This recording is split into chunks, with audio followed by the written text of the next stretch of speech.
All right, so just go. Okay. Hi, everyone.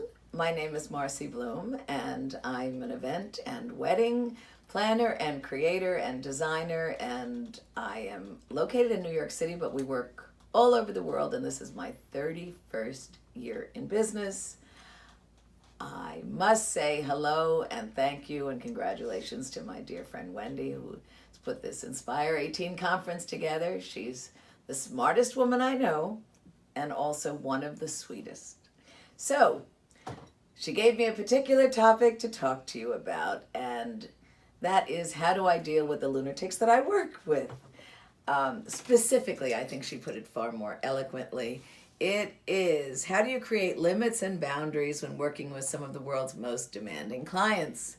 Well, I wish I had had the solution to that 30 years ago, but recently I've developed more of a formula as I develop thicker skin.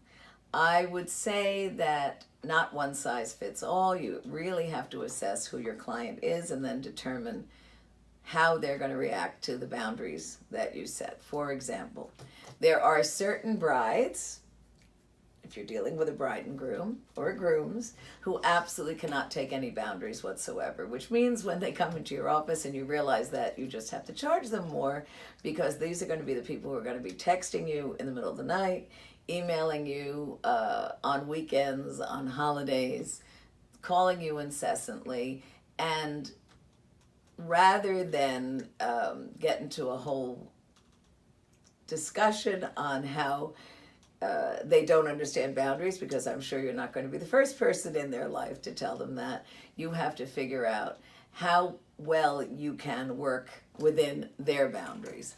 And I know that sounds counterintuitive, but the truth is you're not going to be able to work with them otherwise. That doesn't mean you have to email them back every time they email you at 1 o'clock in the morning, but it does mean you should email them back the next morning. And realize that this is a high maintenance client.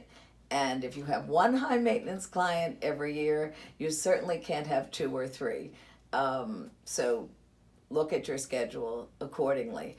I would say there's another type of client where the boundary you set has actually comforts them. It's sort of like a child. Some children need discipline, other children need to be allowed to act out on their own. So they may be most happy if you only email them and would never want texts, or they may prefer you talking to them via telephone or in person. So when you first meet with the client, you have to not only assess intuitively, but you have to ask them, how would you prefer to be communicated with, and how often do you think is a reasonable amount of time for what you're paying me? Now, of course, the way they pay us, they think that they should move in with me 2 or 3 months before their event, particularly if it's a wedding. But we try to discourage that. I have a small office. The other way to deal with a client like this, and the way I deal with all my clients, is to give them a schedule of what's going to happen and when it needs to be taken care of. Your invitations have to be designed by such and such a date. Your dress has to be bought by such and such a date. If it's a corporate event, your emails have to go out by such and such a date, in which so they can always look at that schedule, and hopefully you have adhered to the schedule. So it gives them a sense of comfort. They'll call you and say, oh my God, we didn't do such and such. And you say, well, look at the schedule. That's planned for next month or the month after that. I started doing that several years ago, and that seems to be a huge help. Again, as long as you adhere to the schedule as well. Now, there's another topic I am asked to speak to you about, and that is how do you service people in their most emotional and egotistical state? Well, we deal with a lot of celebrities, and if they're not celebrities, they are certainly rich people. And sometimes it's a combo platter, celebrities and rich people. And my biggest hint to you all is to treat them as if they're very important people. Treat all your clients as if they're very important people. But you really need to treat them as if they are not a celebrity and not an uber rich person, because everybody around them treats them that way. And a lot of these people are bullies.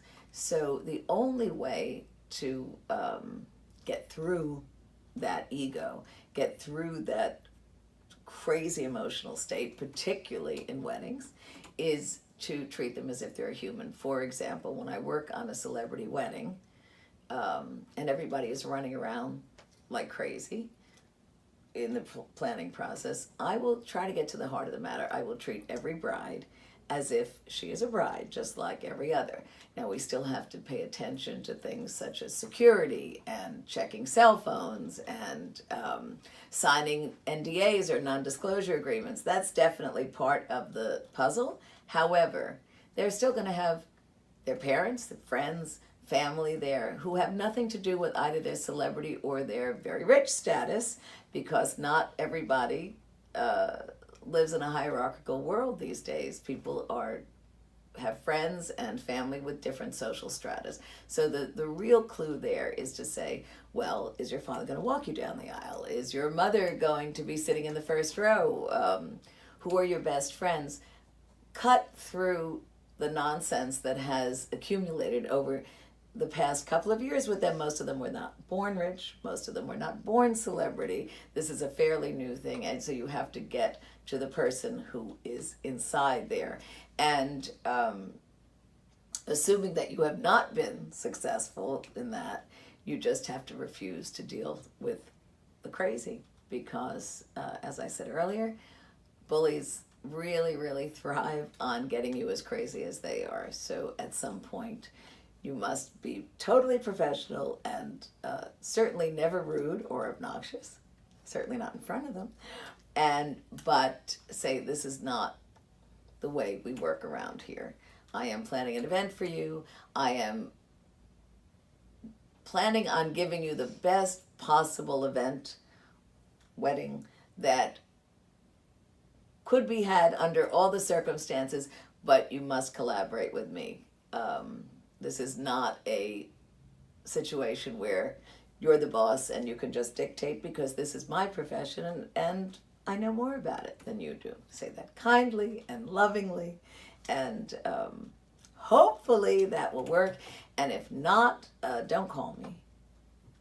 No, of course, you could email me. You're all the way there in Australia. It'll take hours. But anyway, this has been an absolute pleasure. I'm very, very delighted to be asked. And I wish you all wonderful careers and a fabulous time at Inspire 18.